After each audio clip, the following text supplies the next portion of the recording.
मोदी के सुनामी में उड़ गया कांग्रेस का किला, फेल हो गया भारत जोड़ो यात्रा का फेविकॉल, चूर हो गया राहुल के लॉन्चिंग का सपना। प्रियंका के काम ना आया दादी जैसा दिखने वाला नाक, बंद कमरे मुंह छुपा कर रोने लगे कांग्रेसी। दिल में छुपे मोदी को हराने वाले एग्जिट पोल करने वाले पत्रकार। अचानक कांग्रेस के सपनों पर फिरा पानी, 2024 में 50 सीट लाने वाली दल भी नहीं रही कांग्रेसी। काम ना आया कोई इंडिया गठबंधन वाला साथी, फेल हो गई गठबंधन की नीति। पनौती कहना पड़ गया महंगा, राजस्थान में 60, एमपी में हाफ। कहावत है एक बिहारी 100 पे भारी, अब हो गया मोदी कितनों पर भारी। ऐसा ही हुआ है, इस बार अकेले मोदी 28 दलों पर पड़ गया भारी।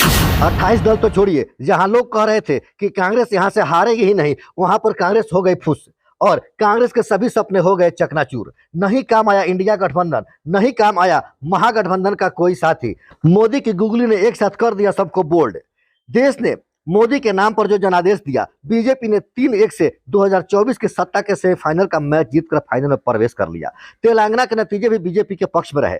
सरकार तो नहीं बनी, कुछ बड़ी सीटें तो नहीं आई, लेकिन सीटें बढ़ गई और साथ ही बढ़ गई 2024 में जीत की गारंटी। राजस्थान में एक तरफा जीत इस बात की गारंटी कर दिया कि अब 2024 में लोकसभा में कोई मोदी के रथ को नहीं रोक सकता है। राजस्थान में एक तरफा जीत हासिल करके छत्तीसगढ़ में हारते हारते 2/3 बहुमत से जीत मिली। मध्य प्रदेश में कांग्रेस पिछली बार के मुकाबले आधी सीटों पर सिमट गई। कुल मिलाकर यह स्पष्ट हो गया कि मोदी के सामने ना कोई टिका है न टिकेगा। मोदी है तो मुमकिन है। 5 राज्यों में हुए चुनाव में भाजपा एक बार फिर से अपना पताका लहराया है और इस विजय पताका के साथ यह स्पष्ट होता है कि आने वाले आगामी लोकसभा चुनाव के नजरिए से अगर देखा जाए तो तीनों राज्यों में राजस्थान, मध्य प्रदेश और छत्तीसगढ़ में भाजपा बहुमत की तरफ बढ़ रही है। मानो भाजपा का विजय रथ बिना रोक टोक बढ़े जा रही है। आपको बता दें कि मध्य प्रदेश के 29, राजस्थान में 25 और छत्तीसगढ़ में 11 सीटें लोकसभा की है।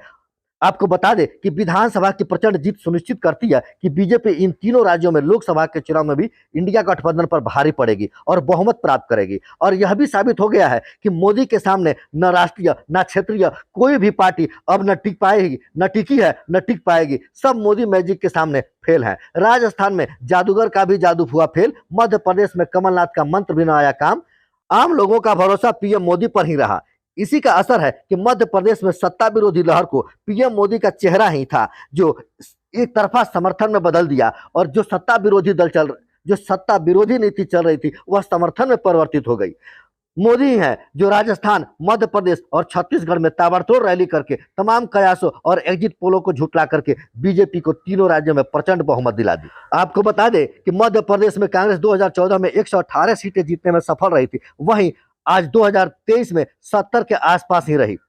दूसरी तरफ बीजेपी 150 से ऊपर सीट पाली। विधानसभा चुनाव से पहले जो कयास लगाया जा रहा था कि मध्य प्रदेश में सत्ता परिवर्तन और विरोध की नीति चल रही है, कांग्रेस को मजबूत कर रही है, कांग्रेस को सरकार बनाने का रास्ता सुनिश्चित कर रही है, वही बीजेपी की तरफ से मौजूदा मुख्यमंत्री शिवराज सिंह चौहान 17 साल से मुख्यमंत्री थे। तब बीजेपी के चाणक्य कहे जाने वाले अमित शाह, भारत के गृह मंत्री, न सिर्फ केंद्रीय मंत्री को चुनाव में लड़ाने का फैसला किया बल्कि राजस्थान और छत्तीसगढ़ में इसी तरह का प्रयोग किया। नतीजा रहा कि उनका यह प्लान संकट मोचक की तरह काम किया। उन्होंने राज्यों में एक के बाद एक तबातोड़ रैलियां करके भारतीय जनता पार्टी की जीत सुनिश्चित की और उसका परिणाम आज आपके सामने है। आपको क्या लगता है कि 2024 में इंडिया गठबंधन मोदी का मुकाबला कर पाएगी? क्या मोदी को टक्कर देने के लिए भारत की सभी पार्टियां एक होकर भी मोदी को हरा पाएगी या 2024 के लोकसभा चुनाव में भारतीय जनता पार्टी अपना विजय पताका लहराएगी? हमें कमेंट करके जरूर बताएं।